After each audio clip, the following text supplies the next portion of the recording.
नमस्कार, मैं चिराग शर्मा इस समय गांव आर्य नगर के अंदर खड़ा हूं, जहां पर कुछ समय पहले अगर बात करूं एक बड़ा मामला सामने निकल कर आया था। 13 वर्षीय लड़की की संदिग्ध परिस्थितियों में वाटर टैंक के अंदर डेड बॉडी मिली थी। आज उस लड़की का दाह संस्कार कर दिए गए। बिल्कुल ठीक सामने तस्वीरों के माध्यम से आपको दिखाने का प्रयास करूंगा। बड़े रीति रिवाजों के साथ अगर बात करूं और आर्य नगर के लोगों को, ग्रामीणों को, सभी के सभी लोगों को इस उम्मीद में कि इस लड़की के मामले को लेकर अगर बात करूं, पुलिस प्रशासन निष्पक्ष जाँच करे और दूध का दूध और पानी का पानी हो। फिलहाल कुछ ग्रामीण मौजूद है मेरे साथ, फिलहाल मौके पर एक बार वार्तालाप करने का प्रयास करेंगे और अभी तक पुलिस प्रशासन की ओर से जो कार्रवाई की गई है उस कार्रवाई पर किस प्रकार से, क्या इन्हें विश्वास है, संतुष्ट है या फिर नहीं। बाबू जी नमस्कार। नमस्कार भैया। बाबू जी अपना परिचय। मैं फकीर चंद, गांव आर्य नगर से फकीर चंद पहलवान के नाम से जानते हैं। वैसे मैं ब्लॉक समिति मेंबर भी रहा हूं, पूरा ब्लॉक समिति मेंबर हूं। हाँ, ये मामला सर किसी से छुपा नहीं। 13 वर्षीय लड़की गुमशुदा हुई, उसके बाद उसकी संदिग्ध परिस्थितियों के अंदर मौत होती है, बॉडी मिलती है। इस मामले को पुलिस प्रशासन की ओर से किस प्रकार के देखा जा रहा है, कार्रवाई क्या हो रही है? देखो, मेरे कुछ पहले चोट लगी थी, मैं उस उधर टैंक पर नहीं जा सका था, मेरे गोड्डे में चोट है।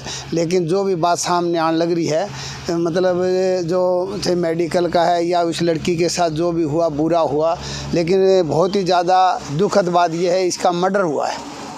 मर्डर का बहुत ज़्यादा दुख है, क्योंकि जो भी कोई भी जुर्म करे, छोटी उम्र के बच्चों के साथ अगर कोई यौन शोषण करता है तो भी बहुत बड़ा जुर्म होता है, लेकिन मर्डर कर दिया, ये बहुत बड़ी दुख की बात है। पूरा गांव एक साथ है इस बच्ची को न्याय दिलाने के लिए और सर्वजातीय कमेटी बनाई गई है, पूरा गांव। लेकिन मेरा मानना है कोई निर्दोष ना फंसे, दोषी को बख्शा ना जाए।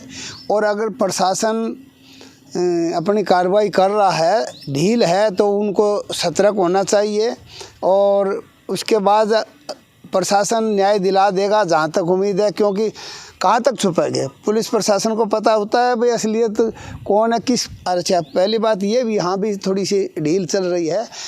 आज इस लड़की का दाह संस्कार हुआ है, परिवार के बयान होंगे, बयान के बाद पुलिस हरकत में आएगी। क्योंकि जब तक पुलिस हरकत में नहीं आए, किसी का नाम या शक का दायरा होता है ना, तो जब तक पुलिस किसको पकड़े।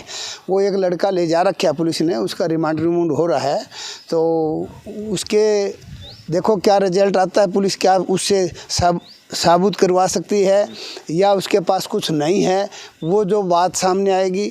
और ख़ासकर जो विश्रा की जो मेन जो रिपोर्ट आएगी ना, उसमें पता चलेगा भाई लड़की के साथ दुराचार हुआ है या नहीं हुआ है। अगर दुराचार करके मारे गई है तो मैं को फांसी होनी चाहिए उसको, मारने वाले को। और कई बार क्या है, दुराचार नहीं भी होता, मैं ये नहीं कहूँगा इस लड़की के साथ नहीं हुआ, लेकिन कई बार नहीं होता और उसके बाद मार देते हैं, तो वो भी, उसको भी फांसी होनी चाहिए। सर फिलहाल अगर बात करूँ, इस लड़की के 2 बार पोस्टमार्टम करवाए गए हैं। क्या अगर बात करूँ, जब पहले पोस्टमार्टम रिपोर्ट आई थी, क्या संतुष्ट नहीं थे परिवार, जन, ग्रामीण वासी? हाँ, मैं हॉस्पिटल वहाँ हिसार नहीं गया था, मेरे चोट लगने की वजह से पहले ही बता दिया हूँ, मेरे गोड्डे में चोट है, तो मैं नहीं गया था। परिवार संतुष्ट नहीं था, क्योंकि उन्होंने जो रिपोर्ट दी उससे संतुष्ट नहीं था। इसलिए उसको रोहतक मेडिकल कॉलेज टीम ने, यहाँ भी टीम ने मेडिकल किया है, जहाँ तक मेरा मानना है। क्योंकि ऐसे मामले में सिंगल डॉक्टर नहीं करता रिपोर्ट। तो जब पता चला भाई यहाँ तक कि भाई ये पहले 29 तारीख को दरखास्त दी गई है, फिर बॉडी पाई है 4-5 दिन के बाद, 3 या 4 दिन के बाद, और फिर मेडिकल हो तो वो कमेटी ही करेगी, डॉक्टरों की कमेटी करेगी। वही कमेटी रोहतक में की है। और पहले उस रिपोर्ट का, इस रिपोर्ट का मुझे पता नहीं उन फ़ोनों में आया है क्या, आया क्या रिपोर्ट है, लेकिन बता रहे हैं कोई घना सा फ़र्क नहीं है। तो जो विश्रा से जो सही रिपोर्ट आएगी, मेरा मानना है जो असलियत रिपोर्ट आएगी उसमें पता लगेगा कि डॉक्टरों ने बारीकी से क्या क्या जांच किया, क्या क्या उसके साथ हुआ है या नहीं हुआ। हाँ, तो मैं यही चाहूँगा कि भाई दोषी को तो सज़ा मिलनी चाहिए, बचना नहीं चाहिए, और निर्दोष कोई बच्चा फंसना नहीं चाहिए। क्योंकि अगर आपका भी बच्चा निर्दोष फंस जाता है तो आपकी भी आत्मा रोती है। इसलिए जांच होगी या और फिर निष्पक्ष जांच हिसार भी होगी। जब IPS और IS अधिकारी जैसे बीच में आ जाते हैं ना केस में, तो वहाँ मेरी ख्याल कोई फेरबदल नहीं होती। छोटे अधिकारियों में पता नहीं हो सकता है, लेकिन बड़े अधिकारियों में नहीं होगी। और फिर भी अगर जो संतुष्टि नहीं हुई तो सीबीआई से जांच होनी चाहिए। अपना सामान एमआरपी पर नहीं डिस्काउंट पर लो। और हिसार में डिस्काउंट कहाँ मिल रहा है ये जानो सेलट्रेंडिंग.com पर। विजिट सेलट्रेंडिंग.com। पहले कंपेयर करो फिर शॉप करो।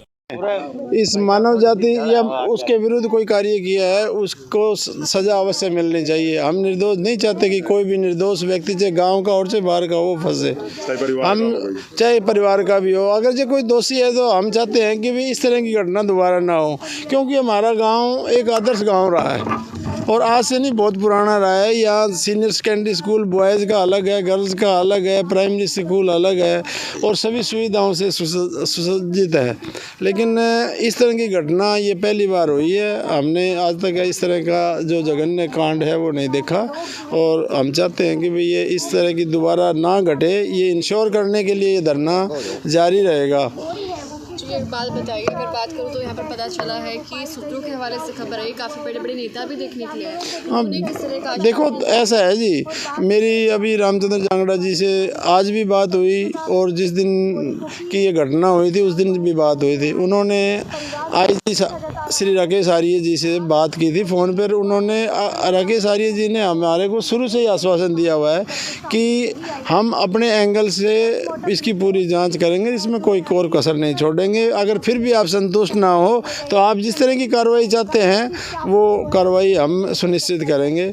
और इसी कड़ी में ही ये दोबारा जब पोस्टमार्टम हुआ है वो भी दोबारा हुआ है और जो जांच अधिकारी क्या बताया गया है पोस्टमार्टम में 1-2 दिन का जो फ़र्क दिया गया, क्योंकि जो पहला पोस्टमार्टम था वो सामान्य हॉस्पिटल नागरिक हॉस्पिटल में 4 दिसंबर को किया गया था और उसमें जो काज ऑफ डेथ वो है वो तो नहीं दिया गया क्लियर, लेकिन जो डेथ का जो समय है वो है क्या नाम है पोस्टमार्टम और उस डेड बॉडी के विद इन 5 डेज़ लिखा है। और अब जो रोहतक से जो पोस्टमार्टम रिपोर्ट आई है उसमें 6 तारीख को वो कंडक्ट हुआ है। उसमें मेडिकल बोर्ड ने ये लिखा है कि ये अबाउट 5 डेज़ लिखा है, तो मतलब 4 और 6 दिसंबर के बीच में 2 दिन का गैप इन्होंने बॉडी में दर्शाया गया है। इसके बारे में हम कुछ नहीं कह सकते जी, क्योंकि उन्होंने कोई क्लियर नहीं है। Subject to final outcome of the histopathology and other test reports लिख के पेंडिंग छोड़ रखी है। बात कर लूँ अभी इस गांव के हालात के, तो कहीं ना कहीं सभी लोग आज इकट्ठा हुए थे। लड़की को इस वक्त जो है आप थोड़ा सा दिखा दीजिए कैमरा टर्न करके, लड़की का जो शव है यहाँ पर जल रहा है, 13 वर्षीय लड़की का। बिल्कुल अभी तक जो है लगातार ये बोला जाता है कि दुष्कर्म किया गया है, लेकिन उसको लेके कंफर्मेशन नहीं मिल पाई। पुलिस का रवैया किस तरह का भी चल रहा है? देखो जी, पुलिस का रवैया शुरू से तो ख़राब रहा था, क्योंकि हम संतुष्ट नहीं थे शुरू से ही। क्योंकि जो आईओ लगाई गई थी वो है ना, उसने घर वालों को ही धमकाया, उनके परिजनों को ही धमकाया। मैं भी उनमें साथ था, लेकिन उसका शुरू से ही व्यवहार है वो ठीक नहीं रहा। इवन जिस दिन पोस्टमार्टम कंडक्ट किया गया था उस दिन भी उसका व्यवहार सही नहीं था। जी शुक्रिया। हाँ जी।